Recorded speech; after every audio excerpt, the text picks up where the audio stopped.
Welcome to the deep dive. Today, we're going to be diving into the world of biomedical image segmentation. Oh, yeah. You're particularly interested in UNet, Hmm. a type of convolutional neural network that's been making waves in this area. Yeah, it's really taken off. We've got some fascinating research to unpack. Looking forward to it. So buckle up. We'll be exploring what UNet is, how it works, its magic, Right. and why it's such a big deal, especially when we're dealing with those tricky, limited data sets you Yeah. often find in biomedical research. It's a challenge for sure, It is. but an exciting one. Think about it. We're talking about teaching computers to see Wow. and understand medical images, like Right? those intricate microscope scans. Yeah. It's all about pinpointing and classifying the different structures within those images. So it can understand what it's looking at. Exactly. Got it. And why does this matter? Well, imagine the possibilities for diagnosis, treatment planning, even drug discovery. It sounds revolutionary. It has the potential. But I can only imagine the challenges involved. Oh, for sure. Manually analyzing those images must be incredibly time-consuming, not to mention prone to human error. You telling me. And traditional deep learning methods usually need massive data sets, Huge. which are often hard to come by in biomedical research. Yeah, you don't always have millions of images to work with. Right. So how does UNet overcome these hurdles? That's where UNet's brilliance lies. Okay. It's a specific type of convolutional neural network, or CNN for short, Okay. that was designed to tackle these exact challenges So it was built for this. from the ground up. Interesting. It was developed by Olaf Ronneberger, Philip Fisher, and Thomas Brox, and their paper, UNet. Convolutional Networks for Biomedical Image Segmentation, published in 2015, really shook things up. Okay, so we've got this powerful tool called UNet. We do. But what makes its architecture so unique? Oh. What's going on under the hood? Imagine a detective piecing together clues to solve a complex case. All right, I like where this is going. UNet works in a similar way with two key paths, Okay. a contracting path and an expanding path, Interesting. giving it that distinctive U-shape. Okay, so it's gathering information and then putting the pieces together. Precisely. I'm intrigued. Tell me more about these paths and how they work together. The contracting path is similar to a classic CNN. Okay. It extracts features and context from the image, gradually downsampling to capture the high-level information. So the big picture. The big picture, exactly. Okay. Think of it like the detective gathering all the clues from a crime scene. Gathering all the evidence. Yeah. But here's where it gets really interesting. Okay. The expanding path. Ah, the expanding path. This is where those clues get pieced together. So that's where the U-shape comes into play. Right. It's not just about classification then. Right. Instead of just labeling the entire image, the expanding path upsamples the feature maps, Uh-huh. effectively reconstructing the image with a focus on precise localization. So like where something is. Exactly. Yeah. It's like the detective using the clues to create a detailed map of the crime scene, pinpointing exactly where everything happened. So the contracting path is like gathering the clues and the expanding path is like using them to solve the mystery. A perfect analogy. I'm starting to see why this U-shape is so powerful. It's quite elegant. But you mentioned limited data earlier, Right. a common problem in biomedical imaging. Absolutely. How does UNet address that? That's where some clever data augmentation techniques come in. Okay. These techniques essentially help UNet make the most of the limited data it has Uh-huh. by teaching it to be more adaptable and robust. So it's like giving the network extra training, but in a smarter way. Exactly. Okay. One technique is called elastic deformations. Okay. It's like randomly stretching and warping those training images, Right. simulating the natural variations you'd see in real tissue. So making it more realistic. Exactly. This helps the network learn to recognize structures, even if their shape isn't perfectly consistent. Ah, so it can handle some variation. It's all about preparing it for the real world, where things aren't always textbook perfect. Got it. So it's not thrown off by slight variations. Right. Are there other tricks it uses to make the most of limited data? Another powerful technique is using dropout layers. Okay. During training, some neurons are randomly dropped out, Uh-huh. forcing the remaining ones to work harder and learn more generalized features. Okay. Think of it like a team where some members are temporarily unavailable. The remaining members have to step up and become more versatile to compensate. So they have to learn more skills? Yeah. Okay. This helps prevent overfitting, where the network becomes too specialized to the training data Right. and struggles with new images. So it's like making sure the network doesn't get stuck in its ways, always expecting things to look exactly like the training data. Precisely. This ability to generalize is crucial when you have limited data. Right. You don't want the network to just memorize the training set. Uh-huh. You want it to understand the underlying principles so it can handle new, unseen examples. Makes sense. Okay, this is all super interesting, but I'm ready for some real-world examples. Oh, yeah, let's hear them. Tell me about situations where UNet has really shined and proven its worth. Let's get into it. Well, there are some great examples. Awesome. The original paper highlights 2 challenges where UNet outperformed previous methods. Okay. The first was the EM segmentation challenge. Okay. We're talking about analyzing incredibly detailed electron microscope images, Wow. zooming into the nanometer scale to see those intricate structures within cells. Wow, that's like trying to navigate a microscopic jungle. Exactly. Just sacky. The challenge was to identify and trace the boundaries of neuronal structures in these images, Okay. crucial for understanding how neurons connect and communicate. It's so tiny. How could they even do that? Traditional methods struggled with this level of complexity and the sheer volume of data. So UNet came in and brought order to the chaos. You could say that. UNet achieved the best score at the time with a warping error of 0.000003529. Oh. And they achieved a RAND error of 0.0382. Hold on, those are some impressive numbers, but what do they actually mean? These are metrics used to evaluate how well the predicted segmentation aligns with the actual boundaries of the structures in the images. Okay. A lower error means better accuracy. Okay. Essentially, it's a measure of how well the network understands the image and can accurately identify and delineate the different components. Got it. So it sounds like UNet really set a new standard for accuracy in this challenge. It did. What about the second challenge? The second was the ISBI cell tracking challenge, Okay.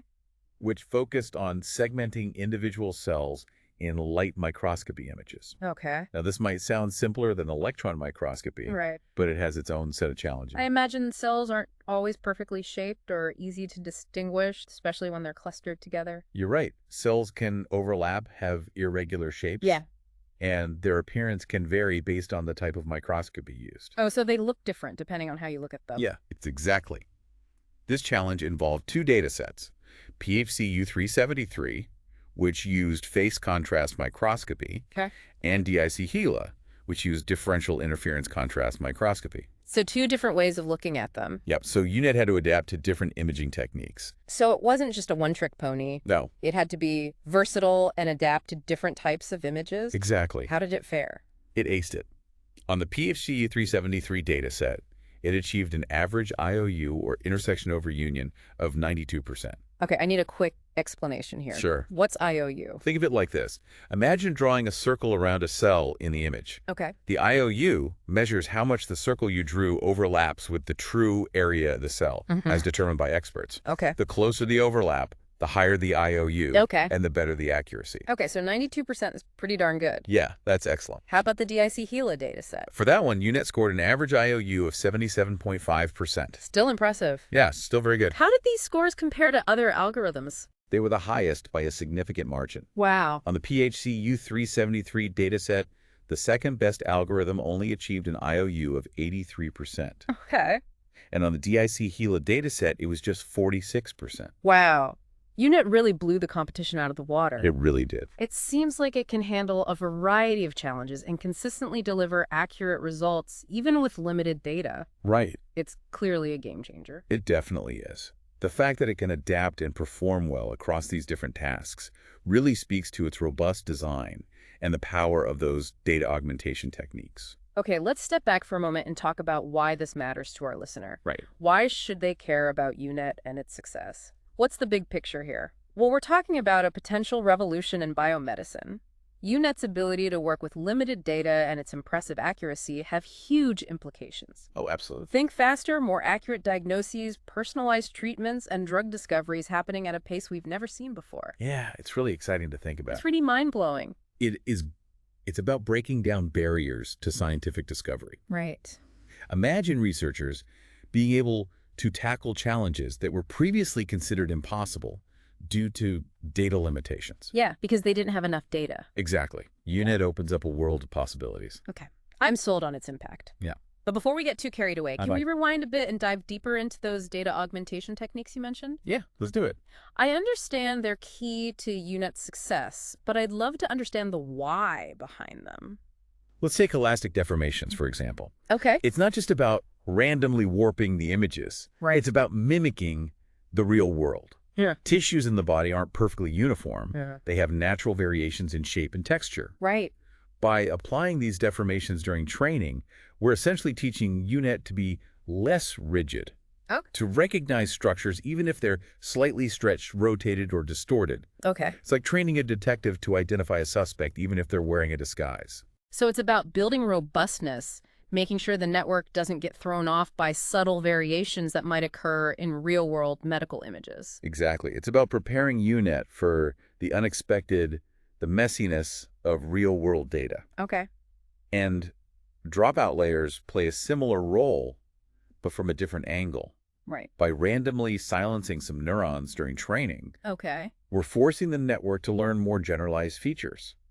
It's like preventing the network from becoming too reliant on any single neuron or pathway. So it's like encouraging teamwork and preventing any one neuron from becoming a star player that the whole network depends on. Exactly. Good analogy. That's clever. But how do these techniques actually work at a technical level? Right. What are these feature maps you mentioned earlier? Yeah. And what does it mean to downsample and upsample them? Yeah, break that down for me. Great question.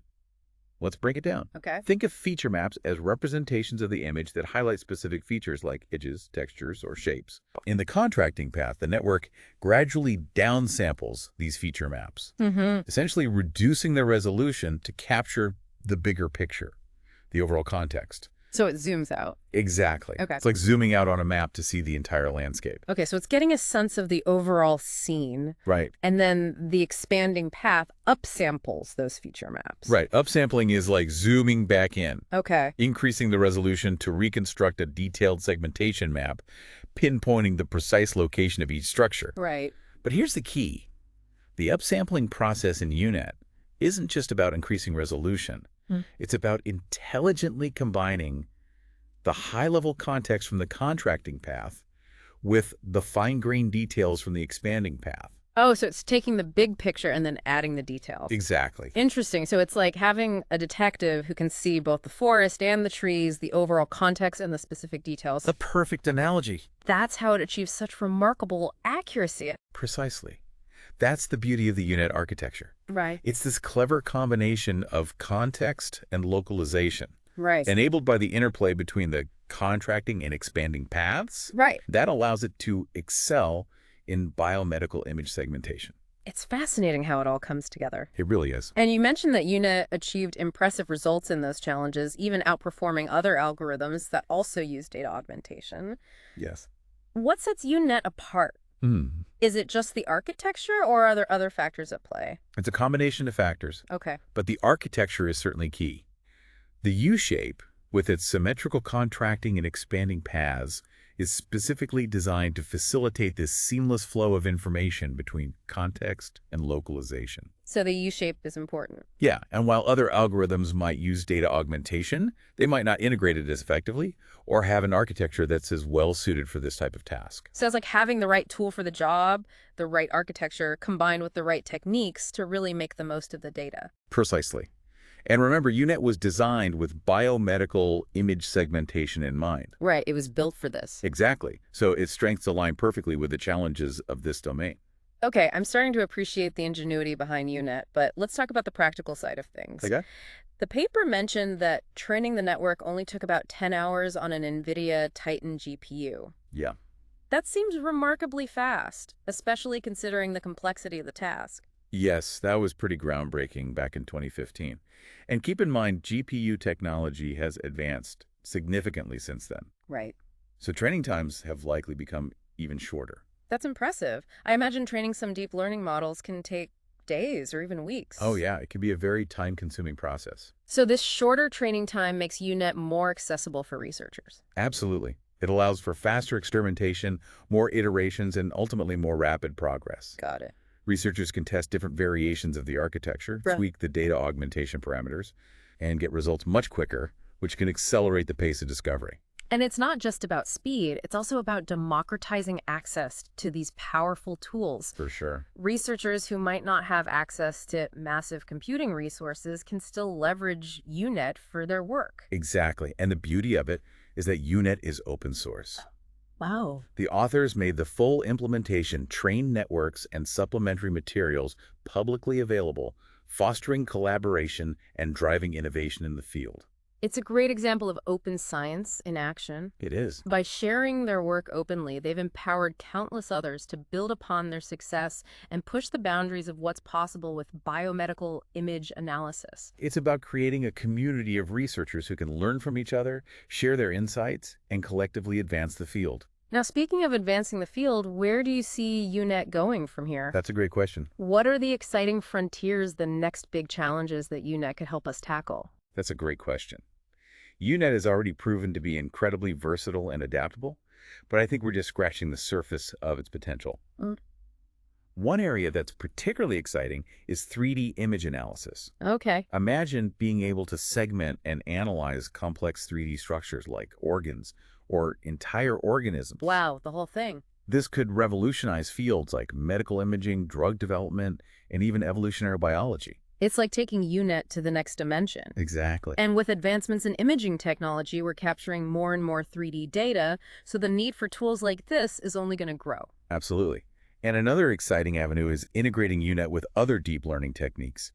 Imagine combining its strengths with the power of recurrent neural networks or reinforcement learning algorithms. Wow. We could create even more intelligent and sophisticated image analysis systems capable of learning and adapting in ways we can only dream of right now. It's like giving UNet a whole new set of tools, opening up even more possibilities for understanding and analyzing complex images.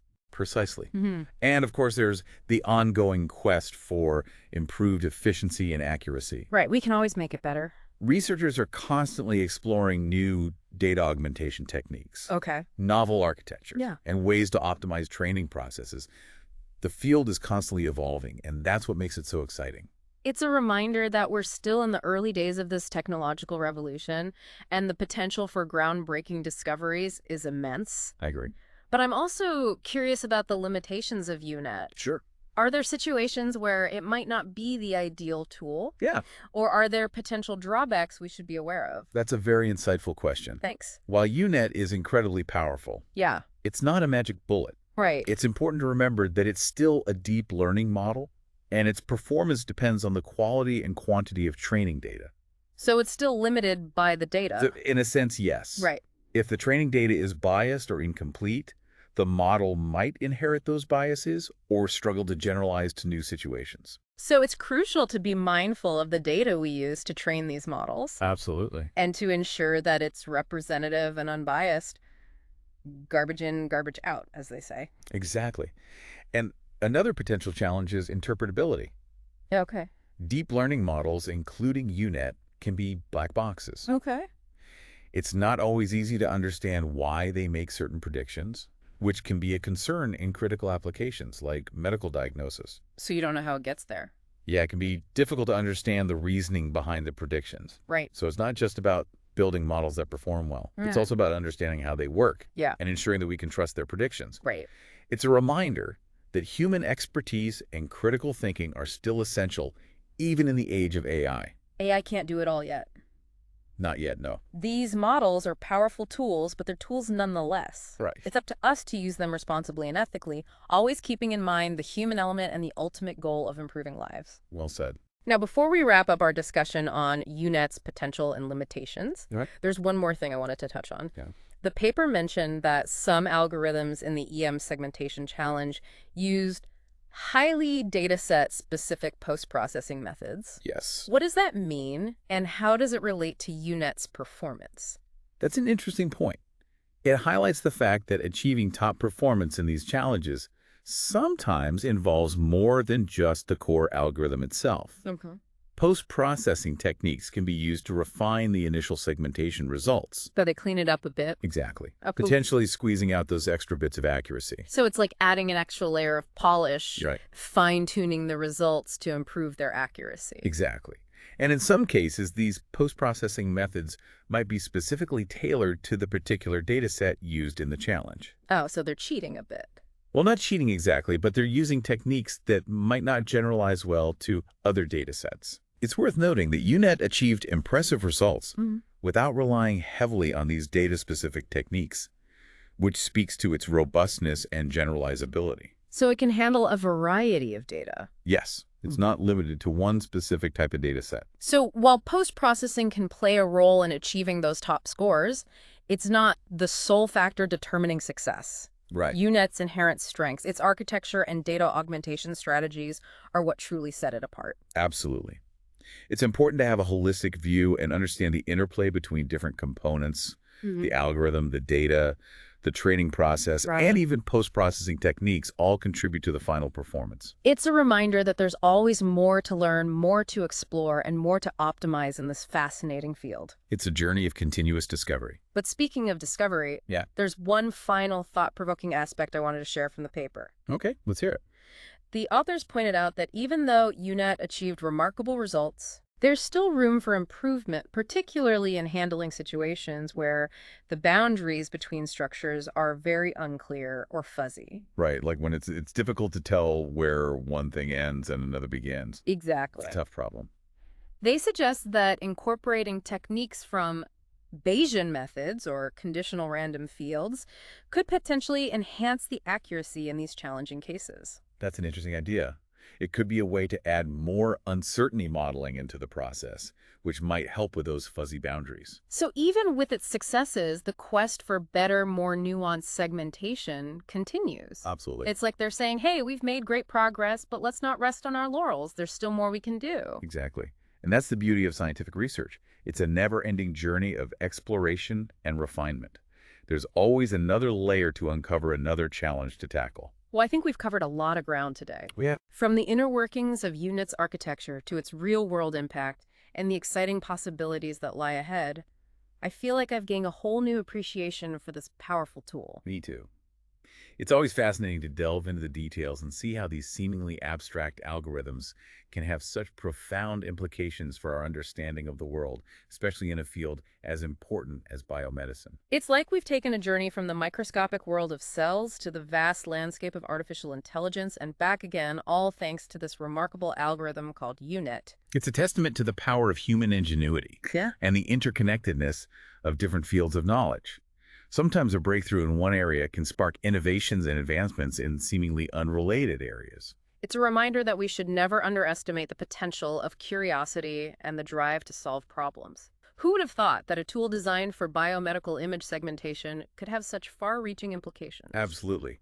And it all starts with a question, a desire to understand, to push the boundaries of what's possible. And for our listener, if you're feeling inspired to explore further, I highly recommend checking out the original UNET paper.